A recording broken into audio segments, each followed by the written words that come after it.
This is take 3 now, guys. Take 3. The last choice I had to cut.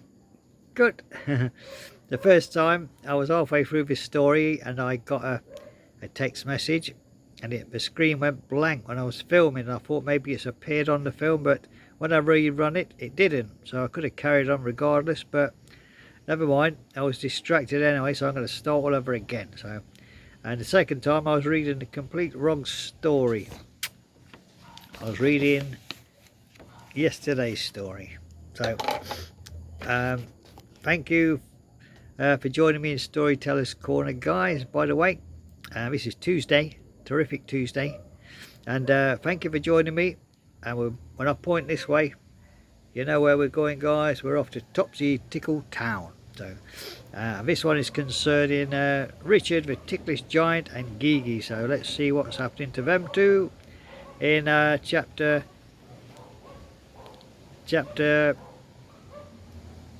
53. We're looking for 53. Chapter 53, The Thing Richard Let Go. That's what it's called. The Thing Richard Let Go. Chapter 53. It arrived on a morning that felt too still. No giggling in the hills, no humming from a red bench, even the birds paused between notes. Richard felt it before he saw it. A weight. Not heaviness like sadness, heavy like important. He sat down very carefully, and something inside him began to glow. Gigi noticed immediately. "You're holding something different," she said. Richard nodded slowly. "I think it's the first thing I've ever kept." The light spilled out into the air between them. It formed a memory. Not from Topsy Tickletown, and not from elsewhere, but from Richard before Richard was a keeper. Before he was even a giant, in fact. But I think he was still ticklish. Even though he wasn't a giant, he was still a ticklish sort. So. It showed a smaller Richard sitting alone in a quiet field, holding a tiny broken clock. Why, I don't know. It showed a smaller Richard sitting alone in a quiet field, holding a tiny broken clock. He was waiting for someone. Someone who never came. "I forgot this," Richard whispered. The waiting stayed with me, but the reason I lost." Gigi felt her heart ache in a way that didn't hurt. "That's not just a memory," she said softly. "That's the thing that made you a keeper." The red bench hummed uneasily. This memory wasn't unfinished, it was foundational. If Richard released it, he might not be a keeper anymore. The town gathered quietly. All you could hear was their shuffling feet as they gathered round Richard and Gigi. that is shuffling feet getting closer to Richard and Gigi, that sound.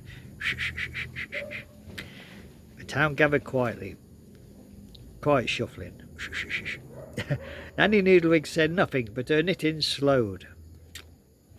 So Stumblepants removed his hat. Professor Fumblepots didn't even try measuring it. Gigi looked at Richard. "You don't have to give it up," she said. "You don't have to choose me over what you are." Richard thought, carefully, deeply, for the first time, not as a keeper, but as a person. "I used to think," he said, "that holding on to things was how I made myself useful." The memory flickered. A little click. The little clock ticked. Not the little click topped. The memory flickered. The little clock ticked. "But now," he continued, "I think I was just afraid that if I let go, there's nothing left for me." He turned to Gigi, and I was wrong. The light trembled. "Because when I hold on, he said gently, "I don't feel empty, I feel full enough to stop carrying." Gigi's eyes filled with tears. She didn't try to catalogue. Richard reached out and opened his hands. The memory floated upwards. Not disappearing, not breaking, just resting. And it settled on the red bench. The bench became still. For the first time since the doors closed, it stopped humming. Richard felt lighter, not smaller, just himself, Gigi took his hand. Nothing escaped, and nothing tickled. Nothing needed to be kept, so Stumblepants whispered he chose to be someone else instead of something. Danny Noodlewig smiled. That was the bravest kind of magic. Richard looked down at Gigi. I don't know why. I am without a weight, he admitted. Gigi squeezed his hand. Then we get to find out together. And for the first time in all of Topsy Tickle Town, something important was let go. Not because it was finished, not because it was no longer needed. So it goes to show, guys, sometimes love isn't about holding on. It's about trusting that who you are is enough, without the burden. So there you go, guys. We've got through it. Let's take 3. So join me tomorrow. It's Wednesday tomorrow. Wonderful Wednesday tomorrow. Join me back in Topsy Tickle Town, and let's learn about chapter 54. Yeah, 54. Chapter 54. Our town learned to share its lost things. Yes, I'm just checking that's correct, guys. That is correct. But all is not lost. We're going back to our other story, our lovely story of The Quiet Sea, which concerns young Davy Toff and Eliza Finch. So join me for that tomorrow. This is chapter 9 for The Quiet Sea, and the title is Learning Forever. So there we go.